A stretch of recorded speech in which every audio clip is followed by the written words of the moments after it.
ശബരിമല സന്നിധാനത്ത് ദർശനത്തിനെത്തുന്ന അയ്യപ്പ ഭക്തരുടെ ആരോഗ്യ പ്രശ്നങ്ങൾക്ക് ഒരു ആശ്വാസമാവുകയാണ് സന്നിധാനത്ത് സ്ഥിതി ചെയ്യുന്ന ഫിസിയോതെറാപ്പി സെന്റർ. ദിനം പ്രതി 100 കണക്കിന് രോഗികളാണ് ഫിസിയോതെറാപ്പി സെന്ററിൽ ചികിത്സ തേടിയെത്തുന്നത്.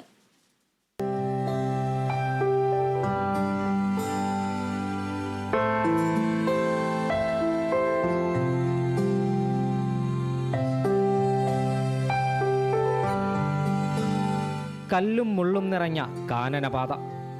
41 ദിവസത്തെ പുണ്യവ്രതമെടുത്ത് ഈ കാനനപാതയിലൂടെ കിലോമീറ്ററുകൾ നടന്നാണ് അയ്യപ്പ ഭക്തർ സന്നിധാനത്തെത്തുന്നത്. എന്നാൽ നടത്തമത്ര വശമില്ലാത്തവർ സന്നിധാനത്തെത്തുമ്പോഴേക്കും ആകെ ക്ഷീണിക്കും. കൈകാലുകൾക്കെല്ലാം വേദന തുടങ്ങും. ഇതിനെല്ലാം പരിഹാരമായി മാറുകയാണ് സന്നിധാനത്ത് സ്ഥിതി ചെയ്യുന്ന physiotherapy centre. Pathanamthitta rehabilitation palliative care സെന്ററും ഇന്ത്യൻ അസോസിയേഷൻ ഓഫ് ഫിസിയോതെറാപ്പിയും ചേർന്നാണ് ഈ ആരോഗ്യ കേന്ദ്രം മുന്നോട്ട് കൊണ്ടുപോകുന്നത്. അയ്യപ്പ ഭക്തർ പല ദീർഘദൂര യാത്ര ചെയ്ത് വരുമ്പോൾ അവരൊരുപാട് ഡീഹൈഡ്രേറ്റഡ് ആവുന്നുണ്ട്. അപ്പോൾ അത് അവരുടെ മസിൽ പേശികൾക്ക് പെട്ടെന്നുണ്ടാകുന്ന വേദനകൾക്ക് കാരണമാകും. അപ്പോൾ ഇത്രയും ദൂരം മല കയറി വരുമ്പോൾ അവരുടെ മസിൽ പെയിൻ അങ്ങനെ ഉണ്ടാകുമ്പോൾ നമുക്കതിനകത്ത് ഒരു ചികിത്സയുടെ ഭാഗമായിട്ട് നമുക്ക് ഫിസിയോതെറാപ്പിയിൽ നമുക്ക് സ്പോർട്സ് റിലേറ്റഡ് ആയിട്ടുള്ള ട്രീറ്റ്മെൻറ്റാണ് നമുക്ക് ഉപയോഗിക്കാൻ കഴിയുന്നത്.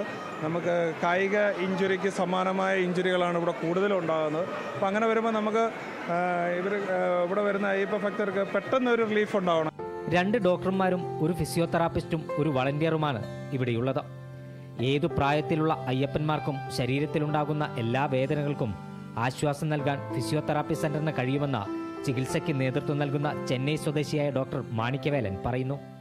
இங்கே பார்த்திங்கன்னா எல்லா வயசு தரப்பினரும் வந்துக்கிட்டு இருக்கிறாங்க. சின்ன குழந்தைங்கள்லேருந்து வயசானவங்க வரைக்கும் நாங்கள் மெடிக்கல் சர்வீசஸ் பண்ணிக்கிட்டு இருக்கிறோம். குழந்தைங்களுக்கு பார்த்திங்கன்னா இப்போ ஃபர்ஸ்ட் டைம் வர குழந்தைங்களுக்கு இந்த கை கால் வலியிலேருந்து பெரியவங்களுக்குமே இந்த கை கால் வலி தசைப்பிடிப்பு இந்த மாதிரிலாம் இருக்கும். அது போக ஜுரம் வாந்தி வேறு எந்த ஒரு மெடிக்கல் சர்வீஸாக இருந்தாலும் நாங்கள் பண்ணிகிட்டு இருக்கிறோம். ப்ளஸ் ஃபிசியோ சப்போர்ட்ஸும் கொடுத்துட்ருக்குறோம். ஒரு நாளைக்கு அரௌண்ட் பார்த்திங்கன்னா எங்களுக்கு ஒரு 100+ പേഷ്യൻസ് வந்துட்டு இருக்கிறாங்க. ഫിസിയോതെറാപ്പി മാത്രമല്ല, അടിയന്തര ഘട്ടങ്ങളിൽ മറ്റ് ചികിത്സ കൂടി നൽകാൻ ഇവിടെ സൗകര്യം ഒരുക്കിയിട്ടുണ്ടെന്ന് മറ്റൊരു ഡോക്ടറായ പൂവിരിശൻ പറഞ്ഞു. ஸோ இப்போ கட் இன்ஜுரி வந்தால் நாங்கள் ட்ரெஸ்ஸிங் பண்ணுவோம். தென் பீடியாட்ரிக் கேஸ் வந்தால் மோஸ்ட்லி சிரப் கொடுக்குறோம். பட் பெரியவங்க வந்தால் அவங்களுக்கு மெடிக்கேஷனும் கொடுக்குறோம், ஃபிசியோதெரப்பியும் கொடுக்குறோம். ஸோ என்ன கம்ப்ளைண்ட் சொல்கிறாங்களோ அதுக்கேற்ற மாதிரி ஃபஸ்ட் எய்ட் மெடிக்கேஷன்ஸ் நாங்கள் எல்லாமே இங்கேயே ப்ரொவைட் பண்ணிடுறோம். So in case of any emergency nearby hospital இருக்குது, நாங்கள் அங்கே ரெஃபர் பண்ணிடுவோம். ஸோ ஃபர்தராக அவங்க டேக் കെയർ பண்ணிப்பாங்க.